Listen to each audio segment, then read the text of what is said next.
Hello guys, hello Earth Signs, Gemini, Libra, and Aquarius. Welcome dito sa aking channel, Kapalaran 888. Wow. Welcome. Alamin natin kung anong messages, vibration, gabay, energy na pwedeng makaresonate ka.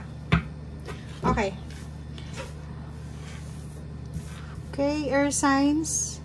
Okay, so sa araw na ito daw, ang universe ay may plano para sa'yo. So, kung ano man itong pinaplano mo, gusto mong mangyari, keep moving forward. Okay? Kasi you're supported. Parang sinasabi ng barahan na nasa tamang direction ka. Nasa tamang lugar, nasa tamang timing, nasa tamang araw. Okay? So, yun. Kailangan mo lang maging malakas, maging courageous. And at the same time, kailangan nating maging positibo. Yun ang sinasabi ng baraha sa'yo.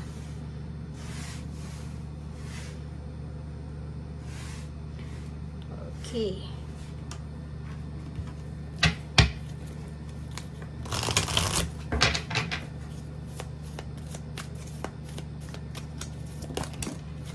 Okay, Earth Signs. Oh.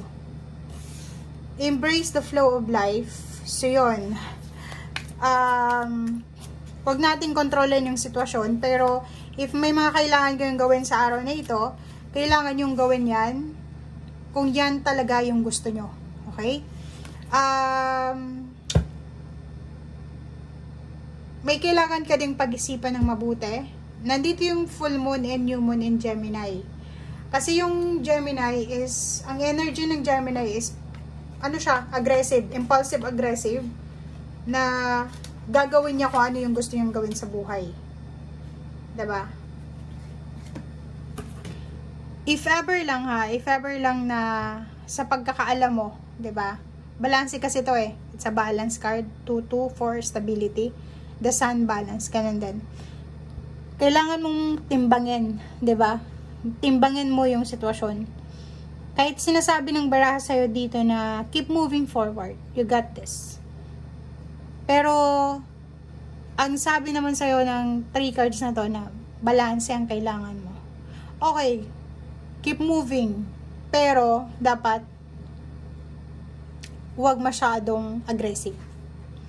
Kasi yung Gemini, new moon, full moon, Gemini, ang reading na to is para sa lahat ng air signs. Gemini, Libra, and Aquarius. Yung mga Gemini kasi, pag gumawa sila ng desisyon, ang iniisip nila, okay, magkamali man ako, at least tapos na. Ginawa ko na. Dito sa baraha mo, sinasabi na may shadow work ka dito eh. So, pag sinabing shadow work is kailangan natin na alamin sa sarili natin kung ito ba talaga ang gusto natin. Or napipilitan lang tayo. So, pag-isipang mabuti, go with the flow muna. Be courageous. Hanapin yung balanse, hanapin yung tama, hanapin yung kung ano yung pros and cons sa mga desisyon na pwedeng magawa mo. Sobrang conflict to, 'di ba? Sinasabi na keep moving forward. Pero dito naman sinasabi pag-isipan mo mabuti and mag-go with the flow ka muna. So, hayaan mo muna yung universe.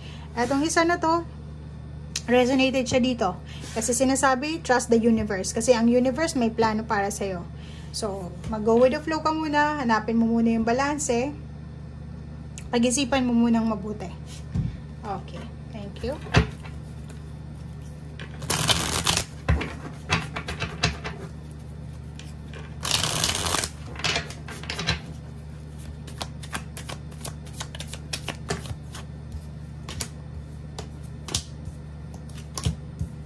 O, diba?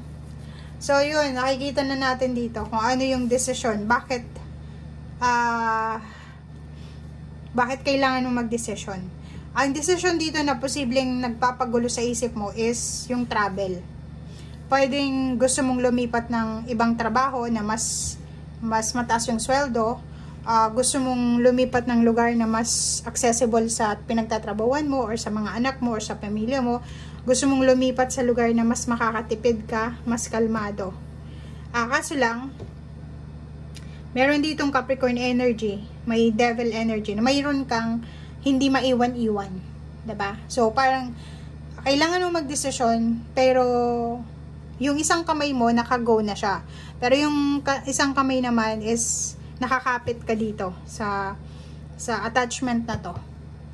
Paki-comment nga sa comment section, guys, kung ano ito. Obligation. Ang dami mong obligasyon. Pwedeng pag-aasawa to. 'Di ba? Pwedeng kailangan mo nang mag-asawa kasi nasa edad ka na, lalo kung babae ka, malapit ka na mag-menopause. Kaso lang, hindi mo maiwan-iwan yung pamilya mo kasi breadwinner ka. Ikaw yung inaasahan. So, parang gusto mong magkaroon ng sarili mong pamilya, pero ayaw mong iwanan yung pamilya mo. Kasi pag nag-asawa ka na, syempre, 'di ba? Ang focus mo na yung asawa mo, yung anak mo. Parang ganun. So, marami kang obligations, duties, responsibilities na hindi mo pwedeng iwan. Maraming malulungkot, maraming magagalit. Okay? So, ang nakikita ko sa'yo dito na kailangan mo ng control sa iyong emosyonal. Kasi sa sobrang emosyonal mo, kahit sarili mong kaligayahan, nasa sacrifice mo na. Kaloka yung baraha mo dito. Pero yung Ten of Cups dito, sinasabi na dapat unahin mo yung personal happiness mo.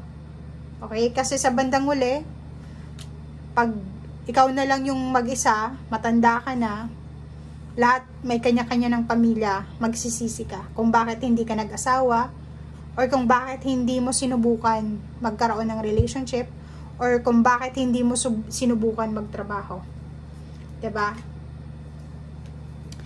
If ever naman naghihintay ka ng pera, sa araw na ito, be patient.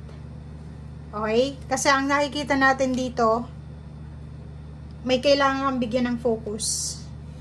May kailangan kang bigyan ng atensyon. And,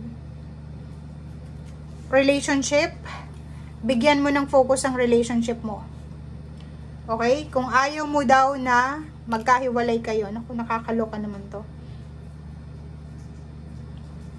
Bigyan mo daw ng focus, hanapin mo daw yung oras, or maghanap ka ng oras, magbigay ka ng oras para sa relationship mo kung ayaw mo magkahiwalay. Eight of Pentacles, ganun din. So, meron ditong mga offer ng work, or pwedeng may mga good news regarding money, trabaho, negosyo, or pagkakakitaan. Ang gulo ng baraha mo, sin sobrang dami. Hindi lang para to sa isang tao, para to sa lahat. Okay? So, yun. May good news dito tungkol sa trabaho. May kailangan na hanapin ng oras, maghanap ng oras para sa pamilya, sa relationship. May kailangan pag-isipan. May kailangan i-priority. Okay, so yun guys ang nakikita natin. Ikaw na yung bahala kung sino ka dito or kung ano yung pwedeng makaresonate sa'yo. Thank you guys. Bye!